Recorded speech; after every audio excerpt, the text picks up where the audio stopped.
Hello my crochet friends, welcome back. We are working on our dishcloth and I hope you are done repeating your row 2. I am 8 inches, I did just measure it out, so I'm good and I'm loving this stitch. I hope you are too. It is so puffy and I think it's going to be fantastic as a dishcloth. It's going to have some good scrubbiness to it, so I hope you're like this one too. And I still have my hook in my work here. I'm not knotting it off. We are going to put an edge on this just to give it a little decorative.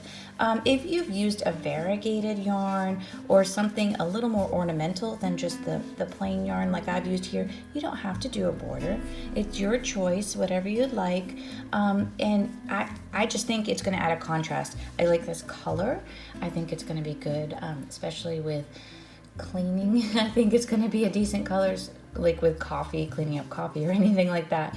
But I just think a decorative contrast will make it look pretty. It'll pop, give it a pop of color.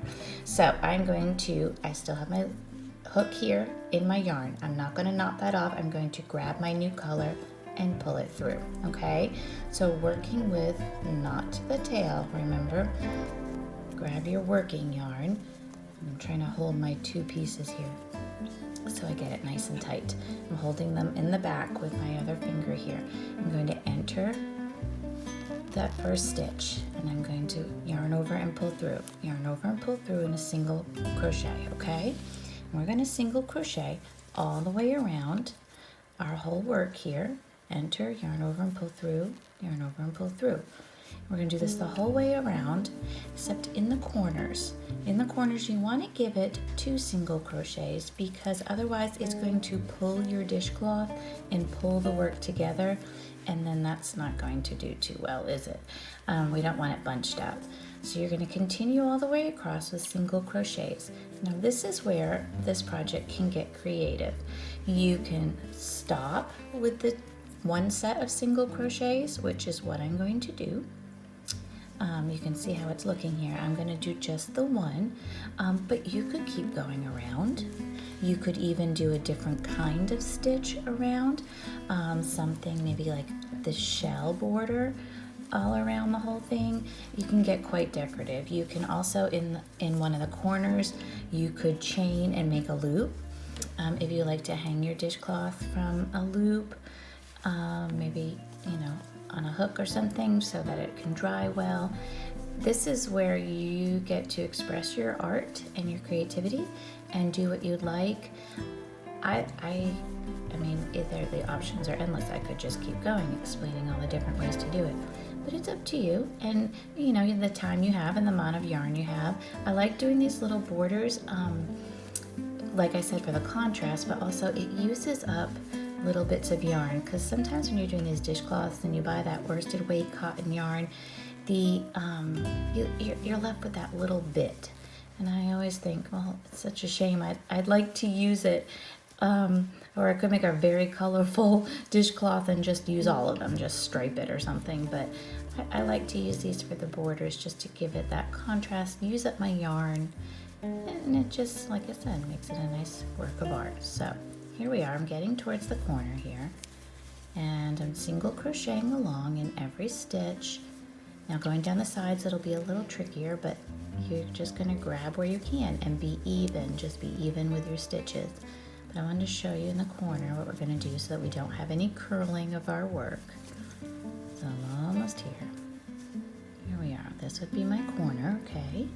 So I'm going to give it a single crochet and then another single crochet in the same stitch, okay? And that will give your corner a little wideness, and then you're going to turn and you're going to keep going here. Now the sides, remember, are never the same as the top and the bottom because it's not working in the same pattern.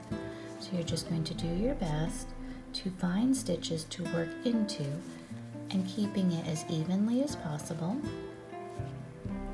because you don't want like 3 stitches all bunched up together and then one way apart, right? Because it would look funny.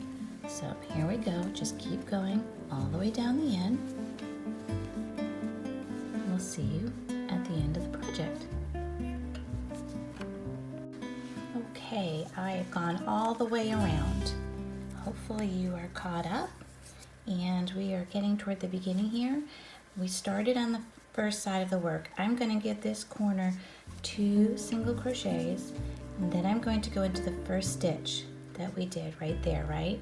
And I'm going to give it a slip stitch. So I'm going to yarn over, and I'm going to pull through and pull through and pull up my work, right?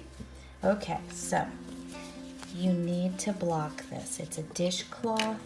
Be sure that when you're all done weaving in your ends, so not everything off, weave in your ends and then block it, because dishcloths make a huge difference when you do the blocking, where you soak it in the water, let it sit, let it dry good, because they don't absorb the smells as badly later on as you've used it over time and you've thrown it in the wash and 100 times and they shrink all up and everything.